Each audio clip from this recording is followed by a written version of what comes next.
ಈಗ ನೀವೊಂದು ಕೋರ್ಸಿಗೆ ಸೇರ್ಕೊಂಡಿದ್ರಿ, ಇಲ್ಲಿ ಎಜುಕೇಶನ್ ಇಲ್ಲ, ಯಾರ್ ಬೇಕಾದ್ರೂ ಕೋರ್ಸಿಗೆ ಸೇರ್ಕೋಬಹುದು, ಟ್ಯಾಲೆಂಟ್ ಇದ್ರೆ ಸಾಕು ಅಂದ್ಬಿಟ್ಟು. ಬೇಸಿಕ್ 10th ಸ್ಟ್ಯಾಂಡರ್ಡ್ ಆ ತರ ಕಲ್ತಿದ್ರೇನು ಪರವಾಗಿಲ್ಲ, ನಾವು ಬಂದ್ಬಿಟ್ಟು ಪ್ರೊಫೆಷನಲ್ ಆಗಿ ನಾವು ಡಿಗ್ರಿ ತಗೋಬಹುದು ಇದ್ರಲ್ಲಿ, ಕರೆಕ್ಟಾ?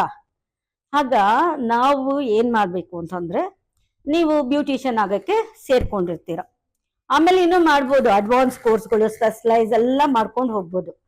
ಒಂದು ಜರ್ನಿ ಇದು, ಹೌದಾ?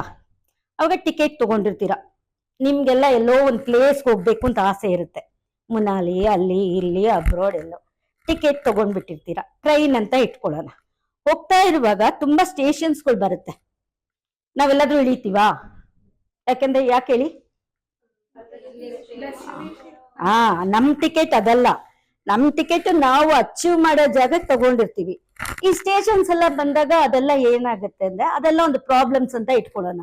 ಯಾರೋ ತುಳಿತಾರೆ, ಯಾರೋ ರಿಜೆಕ್ಟ್ ಮಾಡ್ತಾರೆ, ಯಾರೋ ಅವಮಾನ ಮಾಡ್ತಾರೆ, ಇದನ್ನೆಲ್ಲ ನಾವು ಫೇಸ್ ಮಾಡ್ಕೊಂಡು ಹೋಗ್ತಾ ಇರ್ತೀವಿ, ಕರೆಕ್ಟ್?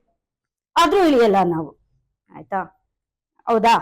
ಈಗ ನಮ್ಮ ಟ್ರೈನ್ ಒಳಗೆ ಕೆಲವರು ಹತ್ತಾರೆ, ನಮ್ಮ ಸಹ ಪ್ರಯಾಣಿಕರನ್ನು ಇಟ್ಕೊಳ್ಳೋಣ.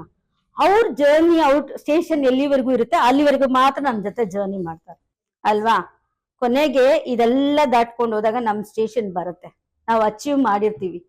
ಅಲ್ಲಿ ಇಳಿದಾಗ ಅಲ್ಲಿ ಯಾರ್ಯಾರು ಇರ್ತಾರೆ? ನಿಮ್ಮ ಟ್ರೈನ್ ಮಾಡಿದ ಗುರುಗಳು ನಿಮ್ ಜೊತೆಲಿ ಇರ್ತಾರೆ, ಕರ್ಕೊಂಡು ಹೋಗೋಕೆ, ಡ್ರೈವರ್, ಪೈಲಟ್, ಆ ತರ, ಕರೆಕ್ಟ್? ಹಾಗಾಗಿ ಈ ಟ್ರಾವೆಲ್ ಅಲ್ಲಿ ಎಲ್ಲೂ ಇಳಿಬಾರ್ದು, ಯಾರಿಗೂ ಹೆದ್ರಬಾರ್ದು, ಯಾರು ಹೇಳಿದ್ರೇನು ಕುಗ್ಗೋಗ್ಬಾರ್ದು, ಆಯ್ತಾ?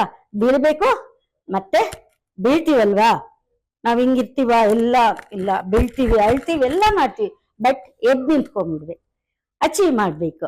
Thank you so much. ನನ್ ಕನ್ನಡ ಏನಾದ್ರು ತಪ್ಪಿದ್ರೆ ಕ್ಷಮಿಸಿ.